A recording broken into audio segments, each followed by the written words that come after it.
Very good morning to all of you. आज हम लोग रिवीजन क्लास यहाँ पे परफॉर्म करने के लिए आए हैं और आपका सिलेबस 2 से 3-4 बार रिवाइज कर दिया गया है। आज हम 1 बाय 1 करके आपसे क्वेश्चंस पूछेंगे और आप उन सारे क्वेश्चंस का आंसर करेंगे बोर्ड पे ऑनलाइन, और पता चलेगा कि आपने कितना रिवाइज किया है, क्योंकि आपके बोर्ड्स के एग्ज़ाम बिल्कुल पास में ही है। पहला क्वेश्चन हम करते हैं आपसे। पहले नोटपैड खोल लेते हैं। यहाँ पे नोटपैड खुल गया है।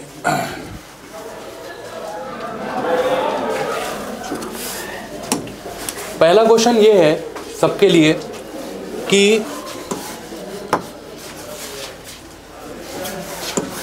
How variation leads to the how variation leads to the species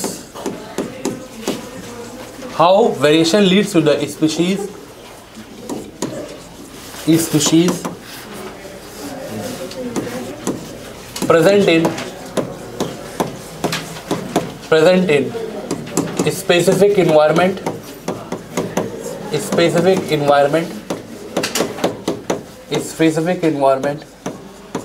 to live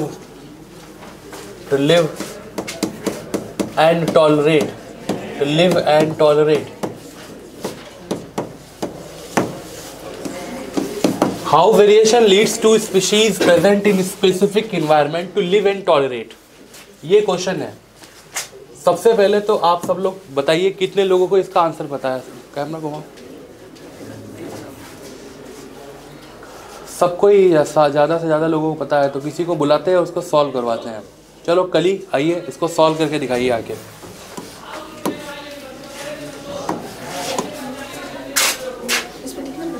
लिखो how variation leads to species present in specific environment to live and tolerate.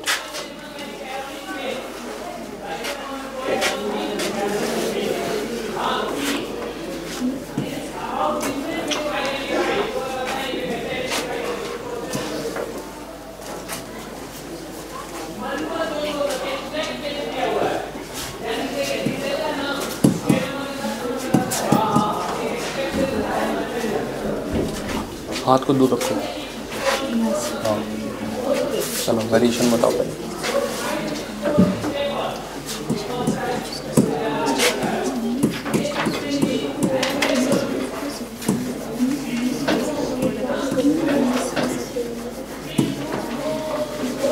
Gap देके लिखो, थोड़ा गैप दे दो।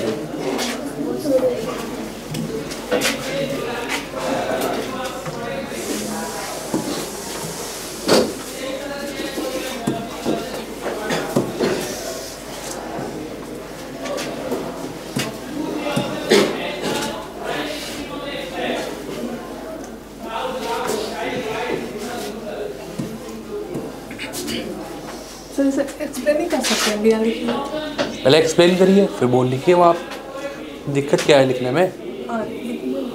पहले एक्सप्लेन कर दीजिए। फर्स्ट ऑफ ऑल एक्सप्लेन करिए आप कैमरे के सामने, क्या है variation. How the variation lead to the species present in a specific environment and live to tolerant। Variation मतलब होता है कि कोई भी अगर इन्वायरमेंट में कुछ चेंज होता है या उसके कुछ भी चेंज होता है तो उसकी तरफ ऑर्गेनिज्म खुद को भी सर्वाइव करना स्टार्ट कर देता है। तो इसमें वेरिएशन में हम एग्जांपल ले सकते हैं, जैसे एक बैक्टीरिया का जो कि अभी जो एक पाउंड के नज़दीक रह रहा है और वो अब तक से सर्वाइव कर रहा था 20 से लेकर 30 डिग्री टेम्परेचर 20 से लेकर 30 डिग्री सेल्सियस टेम्परेचर पर। लेकिन आफ्टर द इंडस्ट्रियलाइजेशन के बाद उसमें बहुत सारे हॉट वाटर डालने, मतलब हॉट वाटर भी पाउंड के अंदर जाने लगा, जिससे क्या हुआ कि उसने भी अपने आप को खुद को बदलते समय के साथ उसने भी सर्वाइव किया, रिस्पॉन्ड किया और कुछ वेरिएशन उसके अंदर आया। और उसके अंदर 2 बैक्टीरिया थे, एक ने जो समय के साथ खुद को वेरिएशन प्रोड्यूस किया और एक ने जो कि इसके अंदर वेरिएशन नहीं है। तो हम क्या करेंगे कि देखेंगे कि जब हम उसमें कभी भी हॉट वाटर मतलब डालते हैं तो क्या होता है कि वो जो वेरिएशन, जिस प्रक्रिया के अंदर वेरिएशन हुआ वो कम 20 से लेकर 50 डिग्री सेल्सियस पर भी सर्वाइव कर सकता है, लेकिन जिसके अंदर वेरिएशन नहीं हुआ वे अभी भी 20 से लेकर 30 डिग्री पर है, लेकिन हम मान लीजिए हॉट वाटर डालते हैं 40 डिग्री सेल्सियस का है, तो जो जिसके अंदर वेरिएशन है वे तो सर्वाइव कर जाएगा, लेकिन जो वेरिएशन नहीं है वे सर्वाइव नहीं कर पाएगा। इससे हम कह सकते हैं कि वेरिएशन जो होता है वे लिविंग ऑर्गेनिज्म को टॉलरेट भी करता है, साथ ही इसको लाइव करने में मदद करता है।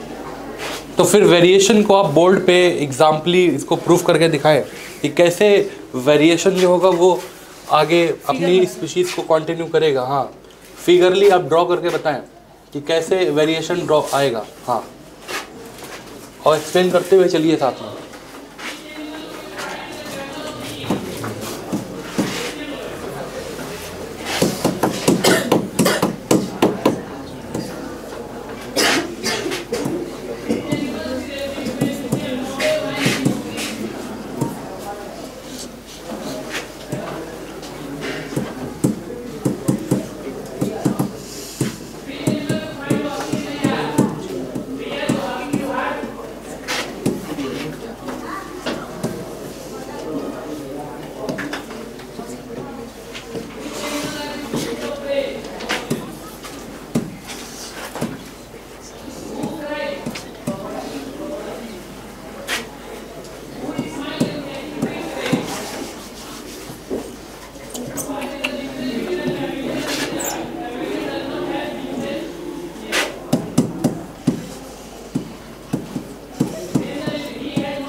हो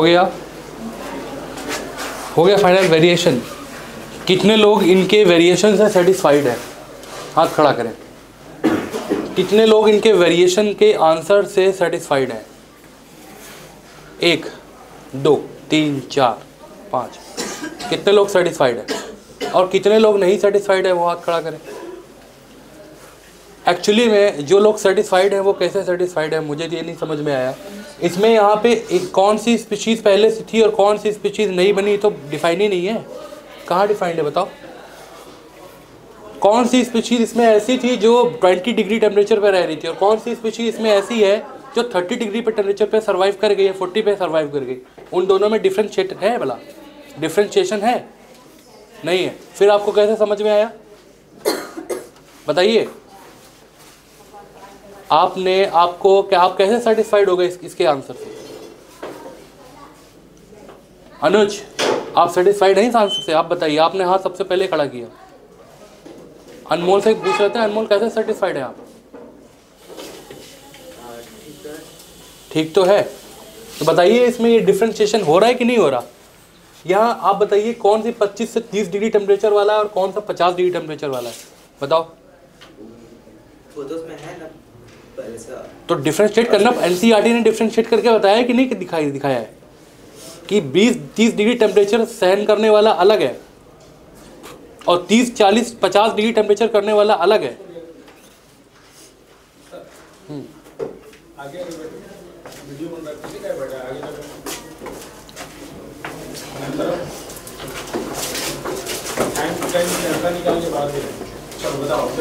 हाँ अनमोल बताइए। 20 से 30 डिग्री टेम्परेचर वाला, हाँ तो दिखाना पड़ेगा ना। तो दिखाने आपने कैसे बोला कि हम सेटिस्फाइड है?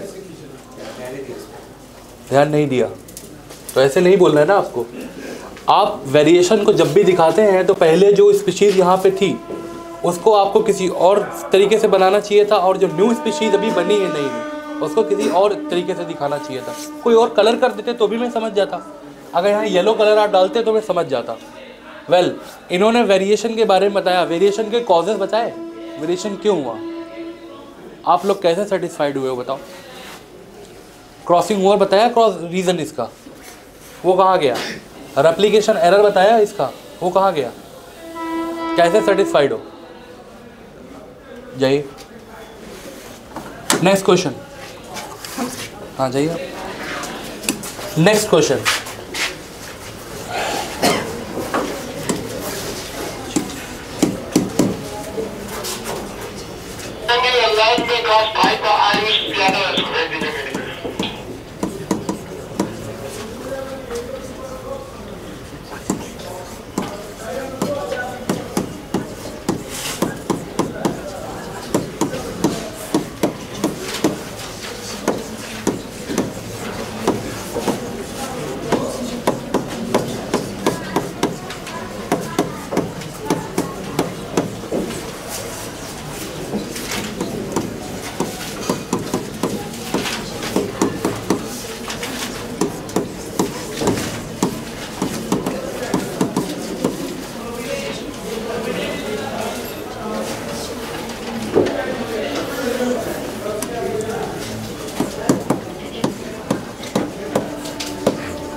क्वेश्चन ये बोलता है कि what is the germinal variation as well as germinal variation, दूसरा सोमैटिक वेरिएशन। दोनों वेरिएशन को डिटेल में एक्सप्लेन करना है। इनमें से कौन सा ऐसा वेरिएशन है जो कैरेक्टर को एक जनरेशन से दूसरी जनरेशन में ट्रांसफर करेगा? कितने लोगों को इसका आंसर पता है? जरा कैमरा घुमाओ और दिखाओ।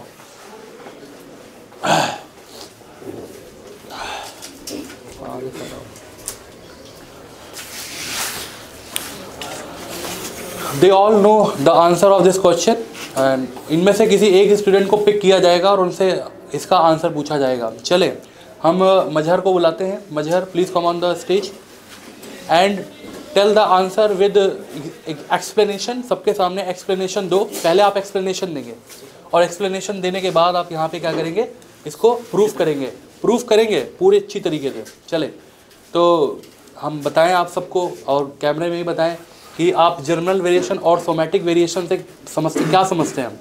आप पहले नॉर्मल बातें समझाएंगे इनको कि क्या होता है जर्मिनल और सोमैटिक।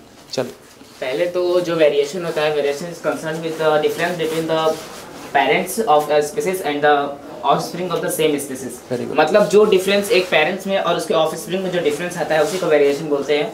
और फर्दर हम लोग वेरिएशन को दो पार्ट्स में कैटेगराइज कर देंगे। पहला होता है जर्मिनल वेरिएशन और दूसरा होता है somatic variation. As the name suggest, जो जर्मिनल वेरिएशन होता है it occurs in the germ cell of an organism, और जो सोमैटिक वेरिएशन होता है वो somatic cell of the organism में होता है। और बात करेंगे इनके डिपेंडेंसी पे, तो जो जर्मिनल वेरिएशन होता है ये किसी एक्सटर्नल फैक्टर पे ना डिपेंड होकर उसके जो पेरेंट्स होता है उसके डीएनए के रेप्लिकेशन में हुए एरर में होता है और किसी अदर फैक्टर पे डिपेंड नहीं करता है। वही अगर हम बात करेंगे सोमैटिक वेरिएशन का, तो सोमैटिक वेरिएशन में बहुत सारे एक्सटर्नल फैक्टर्स होते हैं, जैसे एटमॉस्फेयर हो जाएगा, फूड हो जाएगा, लाइट हो जाएगा एंड मैनी अदर फैक्टर्स। और the type of variation which lead to the transfer of character from generation to generation is the germinal variation। और इसको हम फर्दर लिख करेंगे।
समझा दे जाओ साथ में साथ।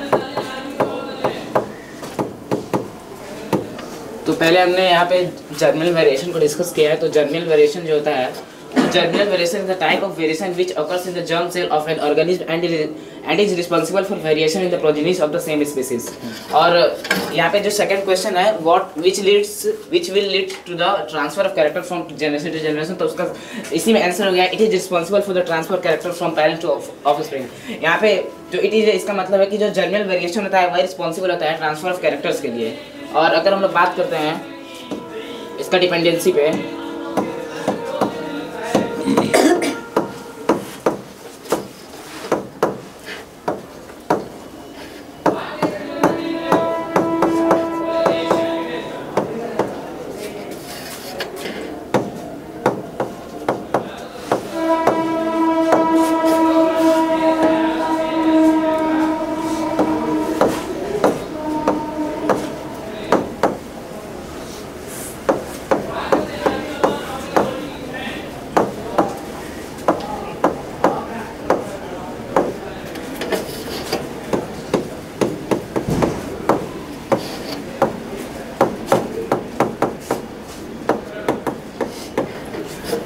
यहाँ पे जो जर्मिनल वेरिएशन है वो एक चीज़ पे डिपेंड करता है, वो जो एरर है डीएनए को रेप्लिकेट करने में during the formation of protein.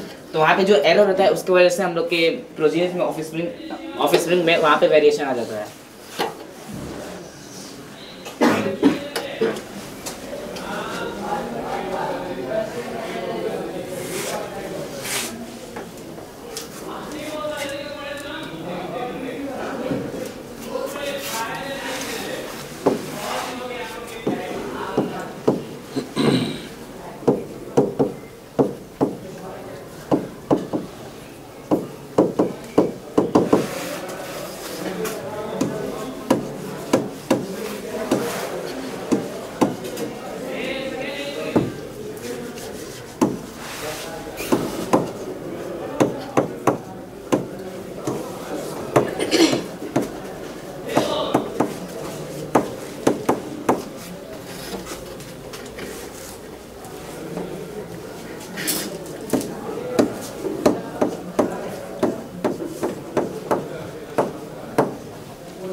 यहाँ पे हम लोग एक एग्जांपल भी दे सकते हैं, जैसे मैं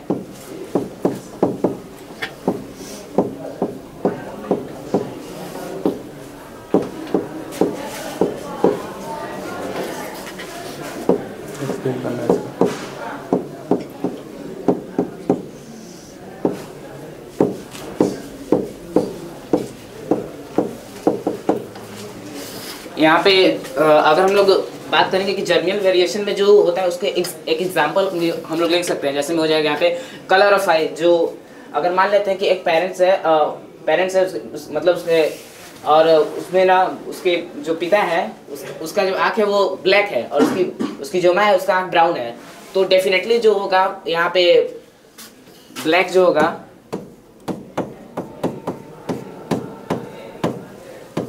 डोमिनेंट होगा और ब्राउन रिसेसिव होगा। तो अब हम लोग देखेंगे तो सिर्फ जो कलर होगा वो ब्लैक या ब्राउन ही होगा, इसके अलावा और कोई कलर नहीं आएगा। और जो यहाँ पे भी अगर हम देखेंगे कौन सा कलर आएगा ही आएगा, तो यहाँ पे हम लोग का ब्लैक आएगा। तो यहाँ पे जो कलर ऑफ आई है वो डिपेंडेंट है जर्मिनल वेरिएशन पे, और जो कि हम लोग का पेरेंट्स से प्रोजेनिस में आया है।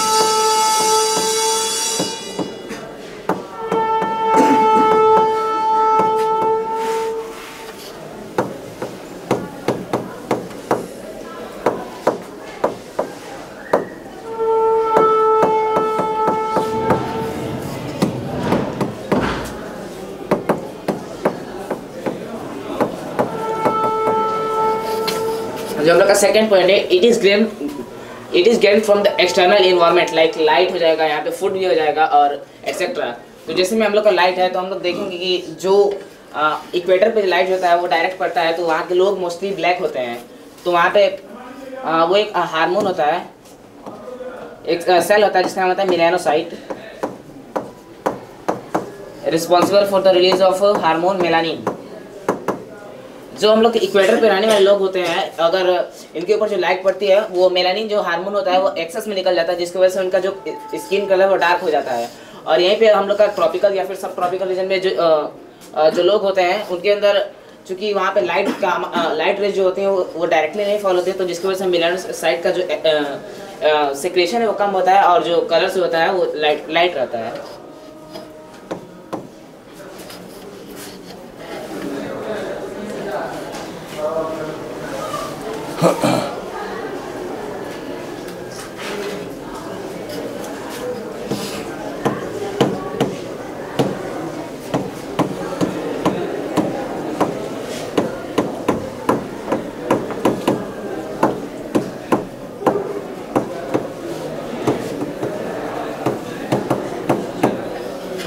और ये जो वेरिएशन होता है वो ये जो सोमैटिक वेरिएशन होता है ये वेरिएशन के लिए रिस्पॉन्स नहीं होता है।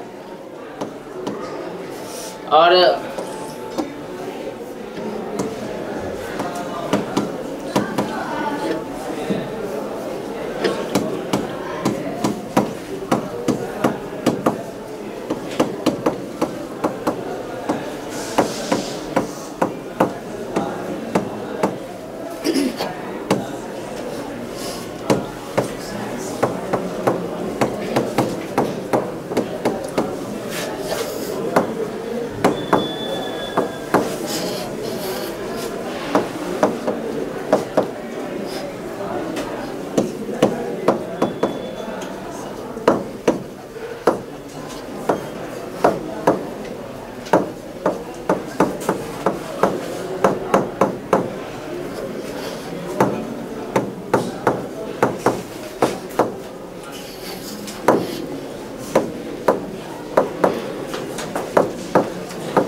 जो हम लोग का प्रोफिशिएंसी ऑफ एन ऑर्गन होता है, जैसे मतलब कोई होता है जिसका एक राइट हैंड बहुत मजबूत होता है या फिर लेफ्ट हैंड बहुत मजबूत होता है। जैसे एक ब्लैक स्मिथ होता है तो उसका जो काम होता है उसकी वजह से उसका राइट हैंड बहुत ज़्यादा मजबूत हो जाता है।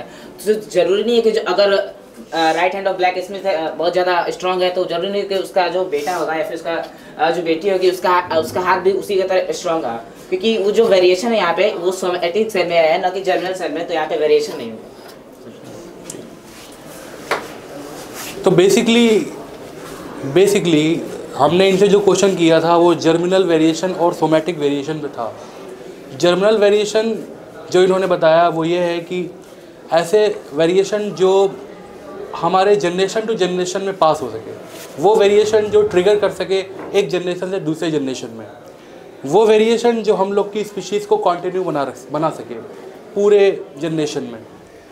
दूसरा सोमैटिक वेरिएशन वो वेरिएशन होता है जो एक पीढ़ी से दूसरी पीढ़ी में ट्रांसफ़र नहीं हो सकता है। जैसे कि आपके हाथ पे चोट लग जाए तो वो सिर्फ सोमैटिक सेल पे ही होता है। क्या आपका बेटा जब पैदा होगा तो उसके हाथ पे कोई कटे हुए का निशान नहीं होगा। अब हम ये पूछना चाहेंगे सबसे कि जो इन्होंने एक्सप्लेन किया है सब सेटिस्फाइड हैं? हालांकि मैं तो सेटिस्फाइड हूँ, फिर भी सब अपना हैंड रेस करें जितने लोग सेटिस्फाइड हैं। प्लीज़ कैमरा घुमाएं ज़रा इन लोगों पे। सो वेरी गुड, इन्होंने बहुत अच्छा एक्सप्लेन किया सोमैटिक वेरिएशन को और जनरल वेरिएशन को। Now we are moving to the next question and please आप जाएं, अपनी सीट पे जाएं। और नेक्स्ट क्वेश्चन हम आएंगे, प्लीज़ बोर्ड पे हैं। नेक्स्ट क्वेश्चन भी बहुत अच्छा क्वेश्चन है और बहुत ट्रिकी क्वेश्चन है। इसमें हमें कुछ चीज़ों का पता करना है, मतलब ये जेनेटिक का ही क्वेश्चन है। इसमें हमें 2-3 बातों को पता लगाना। होमोजाइगस डोमिनेंट के बारे में पता करना है, होमोजाइगस डोमिनेंट के बारे में। फिर होमोजाइगस हम रिसेसिव भी सीखेंगे। हम होमोजाइगस रिसेसिव भी सीखेंगे। सीखेंगे क्या, हम पूछेंगे, ठीक है ना। फिर आ जाएगा हेटेरोजाइगस, हेटेरोजाइगस, हेटेरोजाइगस भी पूछेंगे, हेटेरोजाइगस कंडीशन भी पूछेंगे। हेटेरोजाइगस कंडीशन में भी हम कैसा पूछेंगे, डोमिनेंट नहीं, हेटेरोजाइगस सिर्फ हेटेरोजाइगस ही पूछेंगे। अच्छा, फिर उसके बाद हम एक और टर्म पूछेंगे, होमोलॉगस क्रोमोसोम। होमोलॉगस क्रोमोसोम ये क्या होता है, होमोलॉगस क्रोमोसोम क्या होता है, होमोलॉगस क्रोमोसोम क्या होता है। फिर क्रोमोसोम में ही दो टॉपिक और आती हैं, एक टॉपिक आती है ऑटोसोम, एक टॉपिक आती है ऑटोसोम, और एक आता है क्या, सेक्स क्रोमोसोम। क्या बोलते हैं इसको, सेक्स क्रोमोसोम। बेटा ये जो है बहुत ही इंटरेस्टिंग और बहुत ही ट्रिकी क्वेश्चंस होते हैं ये, क्योंकि एक जैसे लगते हैं सबको, तो एग्जामिनर कई बार क्या होता है इनमें कंफ्यूज करता है। वैसे हम पूरे बच्चों से पूछना चाहेंगे कि इन सब के बारे में मेरा मन तो ये कहता है कि सबको ही इसके बारे में पता होगा। फिर भी हम देखना चाहेंगे कितने बच्चों को इसका आंसर पता है। प्लीज़ रेज योर हैंड और please move the camera around the students.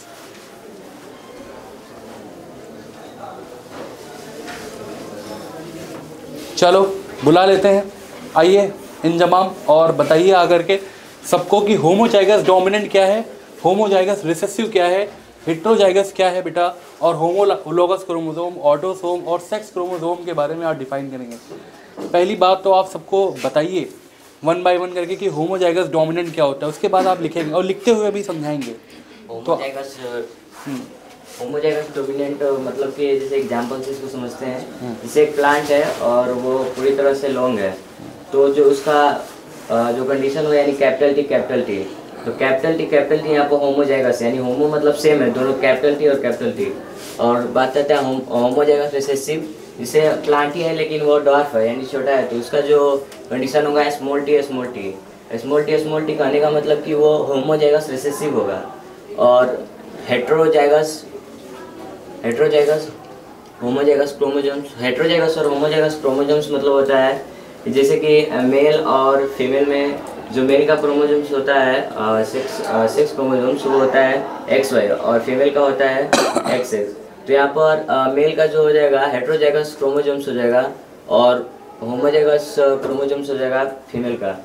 और अब सेक्स ऑटोसोम्स क्या होता है, जैसे कि हमारे बॉडी में 23 पेयर ऑफ क्रोमोसोम्स होते हैं, उसमें से 22 जो होते हैं ऑटोसोम्स होते हैं जो कि नॉर्मल काम के लिए होते हैं, लेकिन 1 पेयर होता है वो सेक्स क्रोमोसोम्स होता है और वो सेक्स डिटर्मिनेशन में हेल्प करते हैं। तो इसको समझते हैं एग्जाम्पल से।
एक्सप्लेन भी करते हुए चलो साथ में। होमोजाइगस रिसेसिव, ये होमोजाइगस डोमिनेंट और होमोजाइगस रिसेसिव है, तो इसका हम लोग पकड़ाएंगे। तो इसका जो इस पे लॉ ऑफ डोमिनेंट यहाँ पर लगा,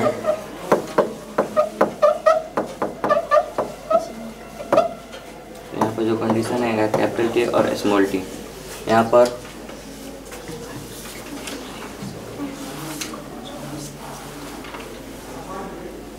ये जो F1 जनरेशन में आएगा हेटेरोजाइगस डोमिनेंट आएगा।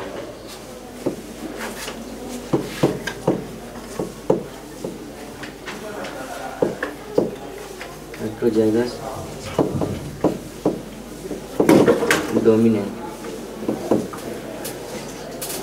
लॉ ऑफ डोमिनेंट क्या करेगा कि जो यहाँ पर एलील रहेगा डोमिनेंट का वो, और जो एलील रहेगा रिसेसिव पे उसके ऊपर वो डोमिनेंस हो जाएगा, जिसकी वजह से जो कंडीशन आएगा वो डोमिनेंट आएगा।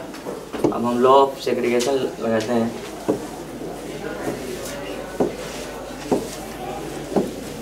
ये F2 जनरेशन हो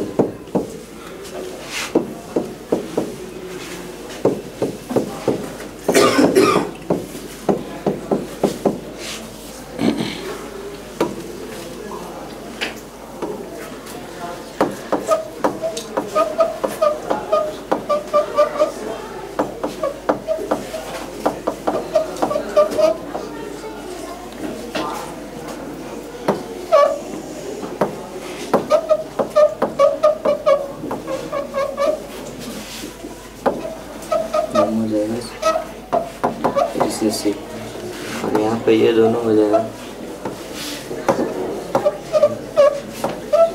हेटेरोजाइगस डोमिनेंट। अगर रेशियो का बात होगा तो होमोजाइगस डोमिनेंट और होमोजाइगस रिसेसिव का तो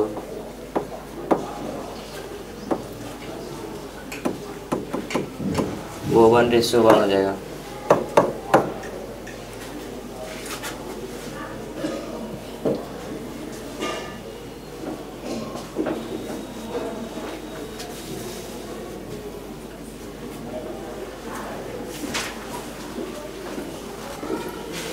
अब सेक्स क्रोमोसोम समझते हैं।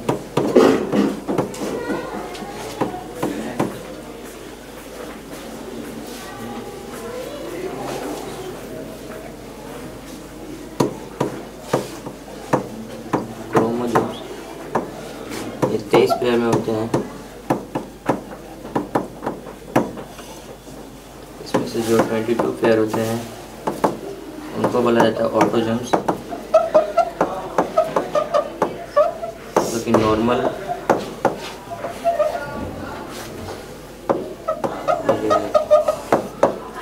और जो 1 पेयर ऑफ क्रोमोसोम्स होते हैं वो मेनली सेक्स क्रोमोसोम्स उनको बोला जाता है।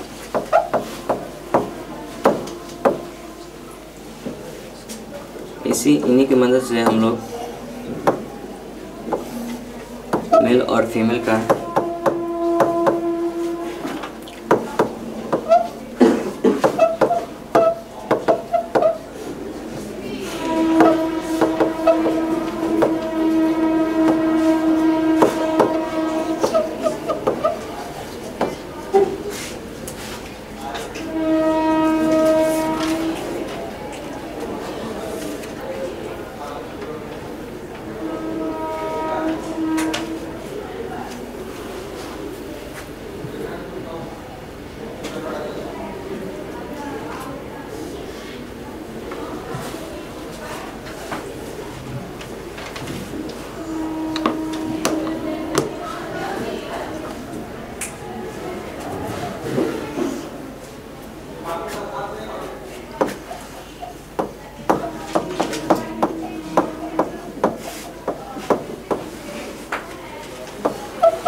तो बेसिकली इनसे जो क्वेश्चन पूछा गया था वो था होमोजाइगस डोमिनेंट, होमोजाइगस रिसेसिव और हेटेरोजाइगस कंडीशन, ठीक है ना, यही पूछा गया था। होमोजाइगस डोमिनेंट का मतलब इन्होंने जो बताया वो ये है कि होमोजाइगस डोमिनेंट वो होता है जिसको बोलते हैं कैपिटल टी। तो अगर कोई प्लांट बहुत लंबा लगा हुआ है तो हम उसको देख के ये बता नहीं सकते कि ये कैपिटल टी वाला है या कैपिटल टी स्मॉल टी वाला है। तो ये दोनों ही चीज़ें हो सकती हैं। होमोजाइगस डोमिनेंट का मतलब एलील दोनों के क्या होने चाहिए, सेम होने चाहिए, और दोनों ही क्या होने चाहिए, डोमिनेंट होने चाहिए नेचर के।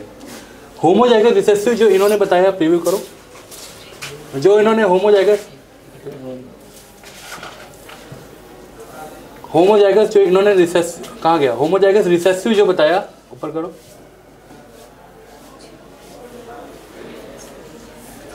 हाँ, जिसने होमोजाइगस रिसेसिव के बारे में इन्होंने क्या बताया, ये मतलब इस प्रैक्टिकल यानी कि इस जो है थ्योरी की सहायता से इन्होंने सारी चीज़ें यहाँ पे डिस्कस की है, जो कि ठीक भी है, मगर इन्होंने एक चीज़ नहीं बताई, वो थी होमोलॉगस क्रोमोसोम। होमोलॉगस क्रोमोसोम क्या है, यस, इसको आइडेंटिफाई करके बताएं फटाफट। वैसे कितने लोगों को पता है होमोलॉगस क्रोमोसोम क्या आता है, इनसे पूछेंगे भी रुको, चलो बताओ पहले होमोलॉगस क्रोमोसोम क्या होगा। ये क्रोमोसोम्स है और ये ए क्रोमोसोम्स है, हाँ, और ये बी क्रोमोसोम्स है, ठीक है।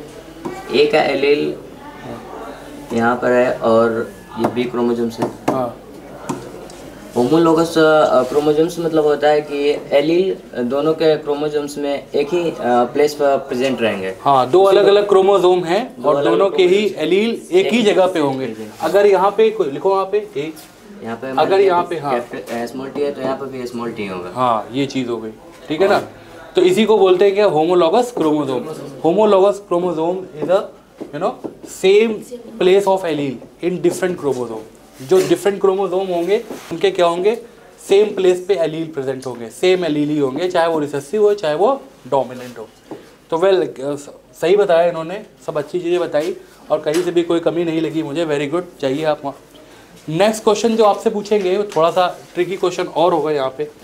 नेक्स्ट क्वेश्चन ये है और बड़ा अच्छा क्वेश्चन है, व्हाट इज क्वेश्चन ही मुझसे यहाँ पे लिख देते हैं सीधे से,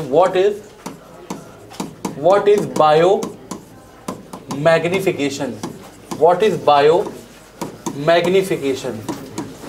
बायो मैग्निफिकेशन ये एग्जामिनर का सबसे इंटरेस्टिंग टॉपिक रहता है इन्वायरमेंट से। बायो मैग्निफिकेशन और एक टॉपिक और है यूट्रॉफिकेशन। यूट्रॉफिकेशन इनको डिस्कस करना है क्योंकि ये आने ही आने क्वेश्चन है, ये आने ही आने क्वेश्चन है। तो हम क्लास में बुलाएंगे और पूछेंगे कि बायो मैग्निफिकेशन और यूट्रॉफिकेशन क्या होता है। चलिए हुमैरा आइए और बताइए आके कि बायो मैग्निफिकेशन क्या होगा और यूट्रॉफिकेशन क्या होगा। आप दिखाएं पहले कितने लोगों को इसका आंसर आता है, बेटा हाथ खड़ा करो। बायो मैग्निफिकेशन और यूट्रॉफिकेशन का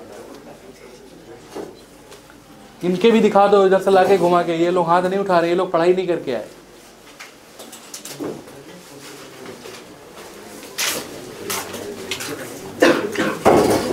इस साइड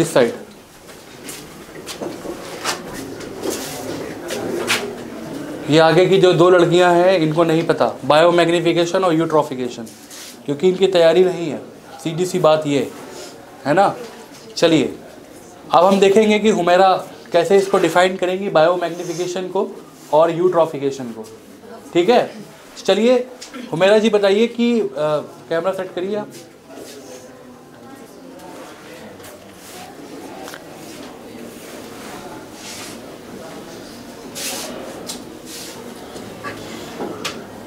हुमैरा जी ये बताइए कि बायो मैग्निफिकेशन क्या होता है। एक्चुअली में ऐसी कोई घटना है जो इस बायो मैग्निफिकेशन से आपको याद आती हो और जो कि यहीं पे हुई थी, है ना, हमने आपको बताया भी था। और बायो मैग्निफिकेशन को आप बहुत ही इजी लैंग्वेज में समझाएंगे, बोर्ड में तो आप बाद में बताएंगे, पहले आप सबको बताएंगे कि बायो मैग्निफिकेशन होता क्या है। फिर उसके बाद यूट्रॉफिकेशन के बारे में भी आप बताएंगे यूट्रॉफिकेशन क्या होता है। तो बायो मैग्निफिकेशन आप बताइए क्या होता है। बायो मैग्निफिकेशन वो होते हैं वैसे जो केमिकल्स होते हैं जो हम इंजेस्ट कर लेते हैं वो ना ही डाइजेस्ट हो पाते हैं और ना ही एक्सक्रीट आउट हो पाते हैं, वो हमारे बॉडी में जाके एक्यूमुलेट हो जाते हैं। हाँ। और वे हमारे क्यूटेनियस सेल होते हैं, उसी में जाकर एक्यूमुलेट होते हैं और इसका बहुत ज़्यादा हार्मफुल इफेक्ट बर्ड्स में भी देखने को मिलता है। तो और यूट्रिफिकेशन वो होता है जैसे एक पॉन्ड है, उसमें एल्गी वेल्गी ऊपर के लेयर पर आके जम जाते हैं और न्यूट्रिएंट्स को ट्रैप करते हैं, वही यूट्रिफिकेशन है। ठीक है, बायोमैग्निफिकेशन डिफाइन करें।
So biomagnification.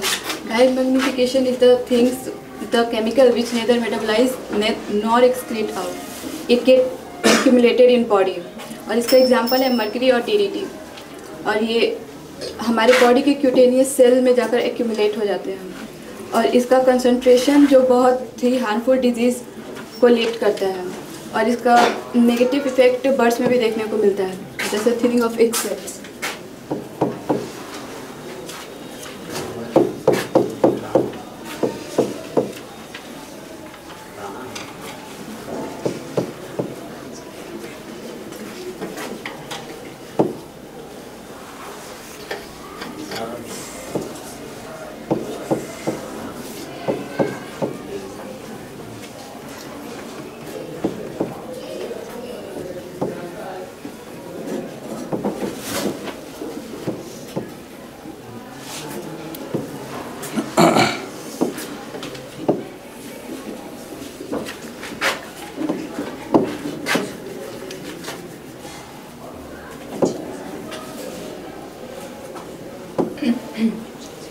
इसका एग्जांपल लेते हैं।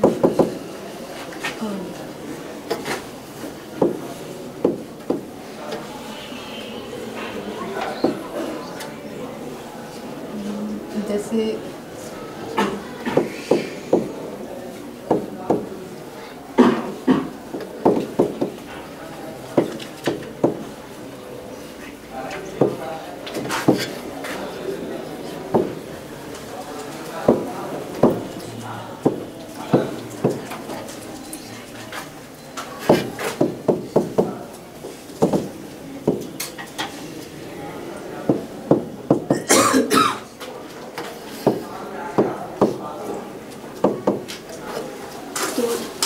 जैसे जैसे ट्रॉपिक लेवल बढ़ते जाएगा, बायो मैग्नीफिकेशन का कंसंट्रेशन भी बढ़ते जाएगा।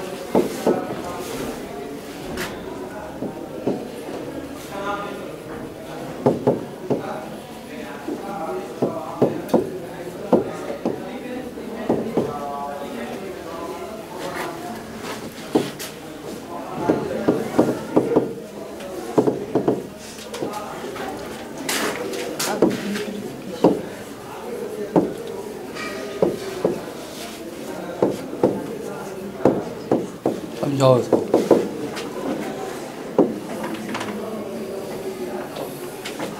जैसे ये पॉइंट है, तेज तेज से बोलो, आवाज़ करो थोड़ी।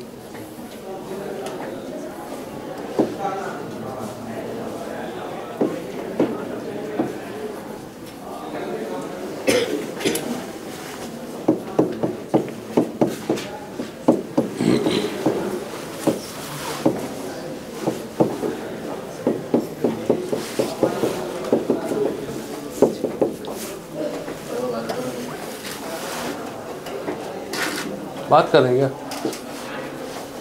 घुमा दो उसकी तरफ कैमरा।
यूट्रिफिकेशन जब एलगी ऊपर लेयर पर ग्रो होते हैं, तब जो फिश है, एक्वेटिक ऑर्गेनिज्म जो है, वो अपना न्यूट्रिशन नहीं ले पाते। यही होता है यूट्रिफिकेशन।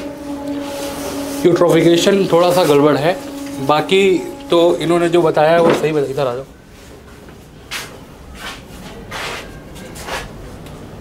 बायोमैग्निफिकेशन से पूछा गया था और बायोमैग्निफिकेशन का जो इन्होंने आंसर लिखा है वो बिल्कुल सही है। बायोमैग्निफिकेशन, बायो का मतलब होता है कोई केमिकल, बायोलॉजिकल केमिकल भी हो सकता है, और मैग्निफिकेशन मतलब क्या, उसको बड़ा करना, मैग्नीफाई करना, बड़ा करना। तो बायोमैग्निफिकेशन में क्या होता है कि जितने भी ये वेस्ट, बहुत खतरनाक जो केमिकल्स होते हैं, वो हमारी बॉडी इनको एक्यूमुलेट कर लेती है, इनका मेटाबॉलिक रिएक्शन नहीं हो पाता। इनको एक हमारे अंदर लेयर होती है, इसको क्यूटेनियस मेम्ब्रेन बोलते हैं, वो एक्यूमुलेट कर लेती है, और क्या होता है कि इनका कोई भी मेटाबॉलिक पाथवे में कोई यूज़ हो नहीं पाता है। तो धीरे धीरे क्या करने लगते हैं, हमारी बॉडी में डिसबैलेंस करने लगते हैं। जैसे आपको एग्जांपल बताया गया था HG और मरकरी का, कि एक कंपनी थी और उस कंपनी से कुछ पानी निकलता था वेस्ट के फॉर्म में, और वहाँ पे कुछ मछलियाँ रहती थी। जब HG गया तो उन मछलियों ने उस HG का कंजप्शन किया, कंज्यूम किया उनको, और कंज्यूम करने के बाद वो Hg उन मछलियों में चला गया। अब मछलियों में क्या, उसका कंसंट्रेशन बढ़ा। अब जब शाम को कुछ मछुआरे आए तो उस मछली को पकड़ के ले गए, उन्होंने खा लिया। रात में उनकी हालत सबकी हो गई ख़राब। तो बाद में पता चला ये कैसे हुई हालत ख़राब, तो पता लगा कि जो मछली में टॉक्सिक मेटल था वो था Hg, और वो उसके बॉडी में एक्यूमुलेट हो गया। और जब इस मछली को कुछ मछुआरे ने खाया तो जितने भी वो मछुआरे थे जो गांव में उन्होंने खाया था, उनके अंदर उसकी कंसंट्रेशन ज़्यादा पाई गई। जितनी मछली ने खाई थी उससे ज़्यादा कंसंट्रेशन कहाँ पाई गई, उन बॉडी के अंदर जितने भी लोग थे उनके अंदर ज़्यादा कंसंट्रेशन देखी गई। तो क्या हुआ, ये मैग्नीफाई हो गया। क्या हो गया, ये मैग्नीफाई हो गया। इसी को क्या बोलते हैं, बायो मैग्नीफिकेशन। वैसे इसमें बहुत सारी चीज़ें आती हैं, जैसे कि हुमेरा ने लिखा है मरकरी, तो हमने बताई दिया केस। एक DDT आता है, डाइक्लोरो ट्राइक्लोरोएथेन, ये भी बहुत ही खतरनाक जो है एक तरीके का बायो मैग्नीफिकेटर ही है। अगर ये बहुत ज़्यादा अगर खेत वेत में डाल दिया जाए तो इससे बहुत सारे नुकसान हो जाते हैं। बहुत सारे नुकसान का मतलब क्या, अगर DDT को डाल दिया जाए खेत में तो क्या होगा कि एक्यूमुलेट हो जाएगा, फिर जो फसल हो जाएगी उसमें और ज़्यादा एक्यूमुलेशन हो जाएगा, और उस फसल को जब हम खाएंगे तो हमारे अंदर भी एक्यूमुलेशन बढ़ जाएगा। तो बायो मैग्नीफिकेशन यहाँ भी देखा जाता है। इस बायो मैग्नीफिकेशन का जो हुमेरा ने बताया कि जो एग होते हैं, फर्टिलाइज्ड एग होते हैं, उनके ओवा एक टाइम के बाद ही हैच आउट होते हैं, तब बेबी निकलता है उनसे। मगर इस बायो मैग्नीफिकेशन की वजह से क्या हो रहा है कि उनके जो एग थे उनके शेल पहले ही हैच हो, मतलब पहले ही टूट जा रहे हैं। तो ये भी बहुत खतरनाक इसका रीज़न होता है। तो दूसरी बात जो इनसे पूछी गई थी वो थी यूट्रॉफिकेशन। यूट्रॉफिकेशन क्या है, जो इन्होंने अच्छे से एक्सप्लेन नहीं किया। यूट्रॉफिकेशन का मतलब क्या होता है, क्योंकि ये रिवीजन क्लास है तो हम आपको ये भी बताएंगे, साथ में रिवाइज भी होता जाएगा। यूट्रॉफिकेशन का मतलब एक बहुत बड़ा पॉन्ड है, उस पॉन्ड में कुछ एल्गी बहुत ज़्यादा ग्रो हो गई है। जब एल्गी बहुत ज़्यादा ग्रो हो जाती हैं तो वो सारा ऑक्सीजन क्या कर लेती, कंज्यूम कर लेती वाटर का। तो जब वो कंज्यूम करेंगी तो वाटर का ऑक्सीजन लेवल क्या हो जाएगा, घट जाएगा। जब घट जाएगा तो वाटर में प्रेजेंट जितने भी ऑर्गेनिज्म होंगे, है ना, जैसे मछली हो गई और भी इंसेक्ट्स हो गए, उनको ऑक्सीजन मिलेगा नहीं, तो वो क्या हो जाएंगे, वहाँ मर जाएंगे। क्योंकि ऑक्सीजन का लेवल भी घट जाएगा तो वहाँ से स्मेल आने लगेगी। समझ पाए।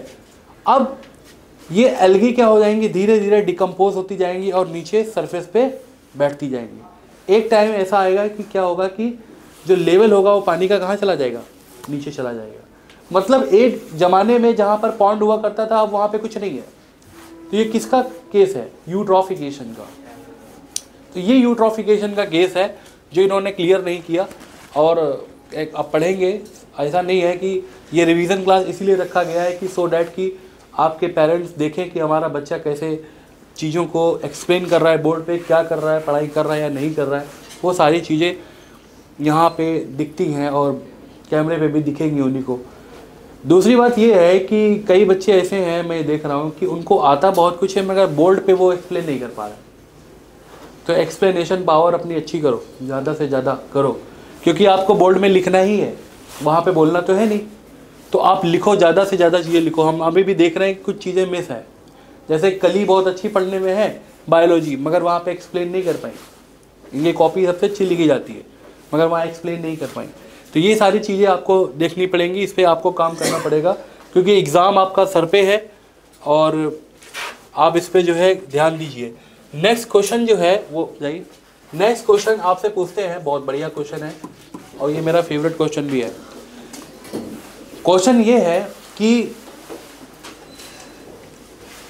मान लीजिए कि एक प्लांट है और उसने फोटोसिंथेसिस किया और वो फोटोसिंथेसिस से बनाता है ग्लूकोज, मतलब सुक्रोज बनाता है in the form of sucrose, glucose तो नहीं बोलेंगे। अब इस सुक्रोज अगर प्लांट के केस में ज़्यादा हो जाए तो वो स्टार्च के फॉर्म में से स्टोर कर लेता है। सीधी सी बात है, स्टार्च के फॉर्म में क्या कर लेता है, स्टोर कर लेता है। मगर ये जो स्टार्च के फॉर्म में स्टोर करता है तो ये फ्यूचर के लिए स्टोर करता है कि मान लो कभी अगर फोटोसिंथेसिस रात में नहीं हुई तो हम काम चला लेंगे जो ग्लाइकोजन बचा हुआ है। आपके पास कोई क्या ऐसा प्रैक्टिकल है, क्या आपके पास कोई ऐसी टेक्निक है जिससे आप ये पता लगा पाओ कि जो स्टार्च है वो वाकई में होता है, स्टार्च स्टोरेज फॉर्म में होता है? या आपके पास कोई टेक्निक है, कोई प्रैक्टिकल ऐसा है एनसीईआरटी में जो आप आकर के यहाँ डिफाइन कर सकते हो कि starch is a storage compound. आप कैसे इसको आइडेंटिफाई करेंगे, है ना? कितने लोगों को पता है इसके बारे में? हाथ खड़ा करिए। स्टार्च एक स्टोरेज कंपाउंड है, आप उसको कैसे पता लगाओगे लैब में? दिखाइए जरा इनको। हाथ खड़ा करो, जिसको आता है वो खड़ा करे, जिसको नहीं आता है वो नीचे करे। जाओ उन तीनों को तो दिखाओ डायरेक्ट, उनको नहीं आता है।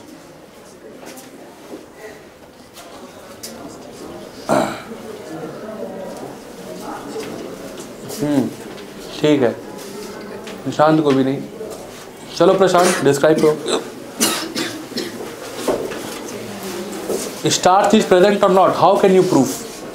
स्टार्च प्रेजेंट है या नहीं है, लाइव प्रोसेस का क्वेश्चन है, उसको कैसे प्रूफ करे जाएगा? पहले आप एक काम करिए, पहले सबको बताइए कि स्टार्च की कंफर्मेटरी टेस्ट कैसे करेंगे, हम कैसे कंफर्म करेंगे कि स्टार्च है भी नहीं, क्योंकि हम तो किताब पढ़ते हैं ना, तो जो पढ़ लिखा होता है हम पढ़ लेते हैं, मगर आप प्रैक्टिकली कैसे बच्चों को बताएंगे कि स्टार्च होता है या नहीं होता है? चलिए बताइए। जैसा कि हमें पहले किसी लीफ में चेक करना है कि उसमें स्टार्च है या नहीं।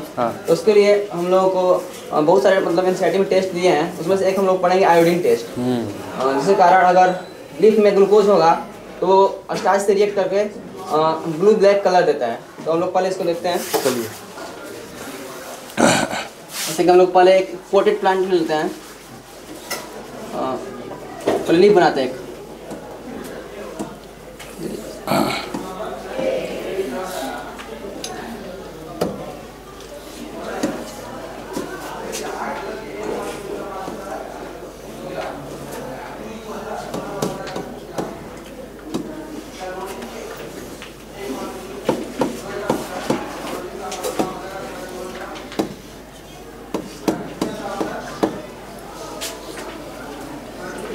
ये हम लोग का प्लांट है, इसमें ये फोटोसिंथेसिस हो रहा है, इससे हम लोग एक लीफ ले लेंगे।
हम लोग प्लांट है इसमें से, और पहले उस लीफ को हम लोग अल्कोहल में डाले हैं, जिसके कारण उसका ग्लूकोज खत्म हो जाए। फिर उसमें जो स्टार्च बचा है उस पर आयोडीन डालेंगे तो ब्लू ब्लैक कलर देगा। थोड़ा सा गड़बड़ है। क्या गड़बड़ है जानते हैं आप? पहली बात तो इस प्लांट को हम डार्क में रखेंगे। कितने दिन के लिए? क्यों? यूज्ड अप हो जाए। तो अब बचेगा क्या इसमें? स्टोर्ड फॉर्म में स्टार्च। अब इसके बाद वाला स्टेप जो आपने लिखा वो है स्टार्च। अब लेंगे वो लीफ लेंगे स्टार्च वाली, उसको फिर क्या करेंगे, अल्कोहल से प्रॉपर वॉश करेंगे, सो डैट कि कहीं पे अगर रिमेनिंग कोई कुछ बचा हो तो वो क्या हो जाए, वॉश आउट हो जाए, है ना। उसके बाद जहाँ पे देखेंगे स्टार्च होगा वहाँ पे क्या डालेंगे बेटा, आयोडीन डालेंगे। हमें पता है कि आयोडीन किससे रिएक्ट करता है, स्टार्च से। अगर स्टार्च लीफ पे प्रेजेंट होगा तो कौन सा कलर आएगा, ब्लू एंड ब्लैक कलर। तो अगर यहाँ पे स्टार्च प्रेजेंट होगा तो ब्लू ब्लैक कलर आ जाएगा। डैट मीन ये प्रूफ हो जाएगा कि स्टार्च लीफ में एज ए स्टोरेज फॉर्म होता है। प्रशांत ये बता सकते हो कि KOH किस लिए यूज़ किया जाता है? KOH भी एक प्रैक्टिकल में यूज़ किया जाता है, तो उस KOH की क्या भूमिका है? सर KOH जो होता है ना वो कार्बन डाइऑक्साइड को एब्जॉर्ब कर लेता है, क्योंकि हम लोग उसका रिएक्शन भी देख सकते हैं। अगर हम लोग KOH को रिएक्ट करते हैं CO2 से, तो वो बनाता है K2CO3 प्लस H2 गैस। यहाँ से ये CO2 को रिलीज कर लेगा, यहाँ पे कार्बन डाइऑक्साइड नहीं बचेगा। तो मतलब प्रशांत जी इसका मतलब ये है कि अगर KOH हम रख देंगे तो सारा कार्बन डाइऑक्साइड एब्जॉर्ब हो जाएगा। अगर कार्बन डाइऑक्साइड एब्जॉर्ब हो जाएगा तो प्लांट को कार्बन डाइऑक्साइड मिलेगा नहीं, फिर तो कार्बोहाइड्रेट बनना मुश्किल हो जाएगा, फोटोसिंथेसिस होनी बहुत मुश्किल हो जाएगी। फिर इसका मतलब ये हो जाएगा कि प्लांट क्या हो जाएगा, प्लांट में स्टार्च नहीं बचेगा। मगर उसके बाद जब आयोडीन डालेंगे तो क्या आप देखेंगे प्रशांत? तो उसमें कोई कलर नहीं होगा। क्यों? क्योंकि सारा KOH ने तो कार्बन डाइऑक्साइड खींच लिया, फोटोसिंथेसिस तो होनी नहीं है। तो आज जब फोटोसिंथेसिस नहीं होनी तो स्टार्च बचेगा नहीं, स्टार्च नहीं बचेगा तो आयोडीन डालोगे क्या रिएक्शन होगा? समझ में आया? तो ये होता है पूरा इसका प्रैक्टिकल जो समझने वाला है और काफ़ी अच्छी बात भी है। वेल, प्रशांत से हम कुछ और भी बातें करेंगे यहाँ पे। प्रशांत ये बताएं कि जो रिस्पिरेशन होता है, रिस्पिरेशन दो तरीके का होता है, एक होता है एरोबिक रिस्पिरेशन और एक होता है एनारोबिक रिस्पिरेशन। पहली बात तो आप ये बताइए कि जो एरोबिक रिस्पिरेशन होता है वो कौन से रूट को फॉलो करता है, किस रूट को, आप ऐसे बताइए किस रूट को फॉलो करेगा? एरोबिक रेस्पिरेशन है, पहले ग्लूकोज पायरुवेट में कन्वर्ट होगा in cytoplasm, and pyruvate is 3 carbon compound, and this pyruvate in mitochondria में in the presence of oxygen, CO2 plus H2O plus energy, and this energy is 38 ATP. And 2 ATP is used to after that it becomes 36 ATP. 36 यानी कि 2 ATP use up हो जाएंगी और 36 ATP produce होंगी। सही बात है। मगर अगर हम ये देखें कि एनारोबिक रिस्पिरेशन में जब देखते हैं तो वहाँ ATP बहुत कम बनती हैं, क्योंकि वहाँ पे ऐसा कुछ माइटोकॉन्ड्रिया का चक्कर वगैरह तो होता नहीं है। तो आप बताएं कि जो एनारोबिक रिस्पिरेशन है, हमारी बॉडी जो है वो एरोबिक रिस्पिरेशन भी कर रही है और एनारोबिक भी। एनारोबिक रिस्पिरेशन आप कहाँ देखते हैं अपनी बॉडी में? सर मसल्स में देख सकते हैं। देखते हैं, ठीक है। तो मसल्स में ऐसा क्या होता है कि क्रैम्प्स वगैरह पड़ जाते हैं हमारे? जब हम लोग एक्सेसिव एक्सरसाइज करते हैं, मतलब जब एक्सरसाइज करते हैं तो वहाँ पे हमारे मसल्स को एनर्जी चाहिए होता है बहुत रेगुलर मैनर में, but due to presence of oxygen नहीं मिल पाता है, और जिसके कारण वहाँ पे लैक्टिक एसिड का फॉर्मेशन होता है। जिसके कारण हम लोग मसल्स क्रैम्प भी देख सकते हैं। अच्छा, लैक्टिक एसिड के कारण हम लोग का मसल्स क्रैम्प करने लगता है। मसल्स क्रैम्प करने लगता है, ठीक है। ये बात भी सही है, सही बात है ये। अच्छा ठीक है, चलिए प्रशांत के लिए क्लैप करें, काफ़ी अच्छे आंसर इन्होंने दिए हैं। अब हम बुलाएंगे अनुज को और अनुज से भी कुछ बातें करेंगे। अनुज से हम कुछ बातें करेंगे क्योंकि बोर्ड पे काफ़ी टाइम भी लग रहा है, तो हम चाहते हैं कि हम कम समय में बहुत सारी चीज़ें इनसे डिस्कस कर सकें। तो please come on the stage Anuj. आज खड़े हो सामने। अनुज से आज हम बात करेंगे और कुछ ऐसे क्वेश्चंस को लेकर हम इनसे डिस्कशन करेंगे जो वाकई में बहुत अच्छे क्वेश्चंस हैं। अनुज, हमेशा एक डाउट बना रहा मेरा और तुम्हारा भी साइनैप्स पे, क्योंकि पूरे साल भी हमने एक दूसरे से बहुत सारा डिस्कशन किया है। नो डाउट डिस्कशन से हम लोग के क्या होती है कि अपडेट बढ़ता है ना? yes. अच्छा अनुज, एक बात मुझे अभी भी थोड़ी डाउटफुल रहती है। जैसे तुमने पूछा था मुझसे कि जब रिसेप्टर प्रेजेंट होते हैं एट बिल्कुल फर्स्ट न्यूरॉन जो होता है, वो फर्स्ट न्यूरॉन कैसे एक्ट करेगा, वो कैसे इम्पल्स को लेगा और कैसे इलेक्ट्रिकल एनर्जी में चेंज होगा, उसके बारे में आप क्या बताएं? जो फर्स्ट न्यूरॉन होगा वो इम्पल्स को कैसे लेगा, कैसे क्या करेगा, उसमें क्या ऐसे चेंजेस होंगे कि कोई भी स्टिमुलस इलेक्ट्रिकल इम्पल्स में चेंज हो जाएगा? तो सर, जैसे कि हमारा जो बॉडी ऑर्गन्स हमारे बॉडी में से 5 सेंस ऑर्गन्स होते हैं, तो हर सेंस ऑर्गन्स का अपना अपना रिसेप्टर्स होता है, तो हर रिसेप्टर का काम होता है अलग अलग स्टिमुलस को रिसीव करना और उसको मतलब सेंसरी न्यूरॉन से लेके ब्रेन तक मतलब पूरा उसको रिस्पॉन्ड करना उसका काम होता है।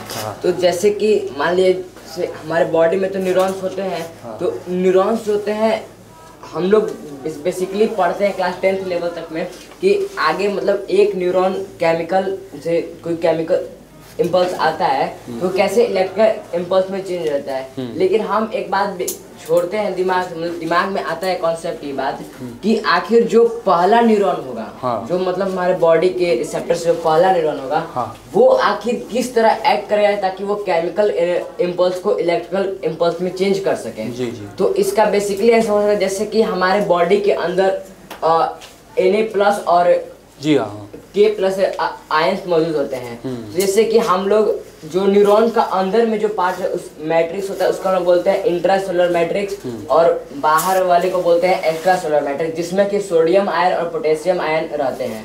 तो जैसे कि जब कोई मतलब स्टिमुलस आया रिसेप्टर पे बाइंड किया तो हर रिसेप्टर के बगल में एक गेट होता है, मतलब जो कि आयंस को एक्स्ट्रासेलुलर मैट्रिक्स से इंट्रासेलुलर मैट्रिक्स में आने के लिए मतलब खोलता है, जिसके से जो बाहर आयंस मौजूद होते हैं वो अंदर आ जाते हैं। तो जैसे कि हम बाहर देखेंगे तो वहाँ पे Na+ का कंसंट्रेशन ज़्यादा होता है और अंदर में कुछ प्रोटीन होते हैं जैसे प्रोटीन काइनेज और निगेटिव आयंस का कंसंट्रेशन ज़्यादा होता है, इसलिए जो इंट्रासेलुलर मैट्रिक्स होता है उसका नेट चार्ज निगेटिव होता है। जैसे जब गेट खुलता है आयंस गेट तो उसके बाद जो सोडियम आयंस होते हैं वो हम 3 सोडियम आयंस अंदर आते हैं और अंदर से इंट्रासेलुलर मैट्रिक्स से 2 पोटेशियम आयंस बाहर से जाते हैं। तो उस पोटेशियम आयंस के बाहर जाने के बाद जो अंदर में जो कंसंट्रेशन थोड़ी देर के बाद होता है वो मतलब जो निगेटिव था और बाहर आते मतलब आयंस का अंदर आते यानी सोडियम कंसंट्रेशन बढ़ते बढ़ते जो निगेटिव कंसंट्रेशन जो निगेटिव चार्ज था इंट्रासेलुलर मैट्रिक्स में वो धीरे धीरे पॉजिटिव में बदल जाता है, जिसके वजह से फिर जो केमिकल जो इम्पल्स आया वो इलेक्ट्रिकल इम्पल्स के थ्रू आगे बढ़ गया। बेसिकली अनुज आप ये कहना चाह रहे हैं कि जो फर्स्ट न्यूरॉन है उस पर रिसेप्टर लगा हुआ है और उस पर जैसे ही कोई केमिकल कोई भी किसी भी तरीके का स्टिमुलस बाइंड करेगा और एक गेट खुलेगा, सोडियम चलेगा, सोडियम अंदर आएगा और वो अंदर का नेगेटिव पॉजिटिव हो जाएगा। फिर उसके बाद जो फर्स्ट न्यूरॉन था वो दूसरे से साइनैप्स करेगा। ये एग्जैक्ट बात है, ठीक है, ये डाउट भी क्लियर हो जाता है। अब नेक्स्ट जो आपसे हम बात करना ये चाहते हैं कि जैसे फोर ब्रेन में हमारा पार्ट आता है बहुत ही important cerebrum. Cerebrum no doubt हमारे पूरी बॉडी में मोस्टली 70 to 80% चीज़ों को क्या करता है, कंट्रोल करता है। आप ये बताइए कि सेरिब्रम में जो लोब्स हैं वो कौन कौन से लोब्स हैं और क्या क्या काम करेंगे वो लोग? जैसे कि सेरिब्रम्स में 4 प्रकार के लोब्स होते हैं, जैसे frontal lobe, parietal lobe, temporal lobe और ऑक्सीपिटल लोब। ये हर लोब्स का अलग अलग काम होता है। जैसे कि ऑक्सीपिटल लोब, तो ऑक्सीपिटल लोब बेसिकली काम होता है सीइंग पर्पस में। सीइंग पर्पस में ऑक्सीपिटल, हियरिंग पर्पस में। हाँ। और जो टेम्पोरल लोब है वो मतलब टेम्पोरल लोब टेम्परेचर के लिए। टेम्पोरल लोब टेम्परेचर के लिए होता है? नहीं, आप शायद यहाँ पे आपने ये लोब्स वाली बातें आपने पढ़ी नहीं है तो आपको ये चीज़ नहीं पता है। मैं चाहता हूँ कि आप रिवाइज करें इस पर। दूसरी बात आपसे हम ये अनुज पूछना चाहते हैं कि जैसे मान लीजिए कि एक सेंसरी न्यूरॉन है और वो सेंसरी न्यूरॉन सीधा इम्पल्स को कहाँ ले जा रहा है बेटा? सीधर कहाँ ले जा रहा है? ब्रेन के अंदर ले जा रहा है। अब वो जो ब्रेन के अंदर इम्पल्स ले जा रहा है, ठीक है, अब मान लीजिए कि स्पाइनल कॉर्ड में थोड़ी सी खराबी आ गई, तो बताइए इफेक्टर मसल के ऊपर कुछ प्रभाव पड़ेगा या नहीं पड़ेगा? अगर स्पाइनल कॉर्ड में कुछ दिक्कत आती है, मतलब इम्पल्स जा रहा है सेंसरी न्यूरॉन से ब्रेन के पास, नो डाउट सेरिब्रम में जा रहा है, अब वहाँ से मोटर न्यूरॉन जाएगा वापस लेकर टारगेट ऑर्गन के पास, मगर स्पाइनल कॉर्ड में कोई प्रॉब्लम आ गई है, तो क्या अब इफेक्टर ऑर्गन के पास वो इम्पल्स पहुँचेगा? हाँ बिल्कुल पहुँचेगा। हाँ। क्योंकि जो न्यूरॉन्स जो होते हैं सेंसरी और मोटर, वो डायरेक्टली और इनडायरेक्टली दोनों मतलब ब्रेन से कनेक्टेड होते हैं। हाँ। डायरेक्टली बोले तो इनवॉलेंट्री ऑर्गन और वॉलेंट्री ऑर्गन से ब्रेन से कनेक्ट होता है क्रेनियल नर्व से, हाँ। और इनडायरेक्टली स्पाइनल कॉर्ड्स के थ्रू मतलब कनेक्ट होते हैं। तो जब मतलब अगर कोई स्पाइनल कॉर्ड में कोई खराबी आ गई तो जो डायरेक्टली कनेक्टेड जो न्यूरॉन्स होते हैं ब्रेन से, उसके थ्रू मतलब इम्पल्स कैरी आउट होता है जिसके अच्छा नहीं, अगर आप ये मानिए कि जैसे अनुज का ये कहना है, अनुज ये बोलना चाहते हैं कि जो इम्पल्स है वो सीधा ब्रेन से कहाँ जाएगा, इफेक्टर ऑर्गन के पास, और एक ही तरीका है कैसे ले जाओगे आप ज़्यादा से ज़्यादा, स्पाइनल कॉर्ड के थ्रू, स्पाइनल कॉर्ड के थ्रू ही ले जाओ, है नहीं। अब स्पाइनल कॉर्ड में अगर कोई खराबी आती है तो फिर क्या टारगेट ऑर्गन तक के कोई इम्पल्स रीच करेगा? नहीं रीच करेगा। जब रीच नहीं करेगा तो क्या मसल्स में कोई कॉन्ट्रैक्शन आएगा? नहीं आएगा। तो इसी को तो बोलते हैं पैरालिसिस, है नहीं, ये पैरालिसिस के। खैर अनु से भी बात करके बहुत अच्छा लगा, जाइए। और जो है नेक्स्ट टाइम पे हम लोग और भी बहुत सारी बातें करेंगे, और आप लोग जो है ज़्यादा से ज़्यादा मेहनत करिए, क्योंकि आपके बोर्ड पास आ गए हैं। अब कोई आपकी बातें सुनी नहीं जाएंगी, हमें ये नहीं समझ में आया, क्योंकि आपका रिवीजन कई बार करा दिया गया है। आप लोग बार बार इसको तैयारी करें, क्वेश्चन प्रैक्टिस करें, सो डैट कि आपके नंबर्स अच्छे आ सके और CBSE कॉम्पिटिटिव स्कूल का नाम रोशन हो सके। Thank you so much.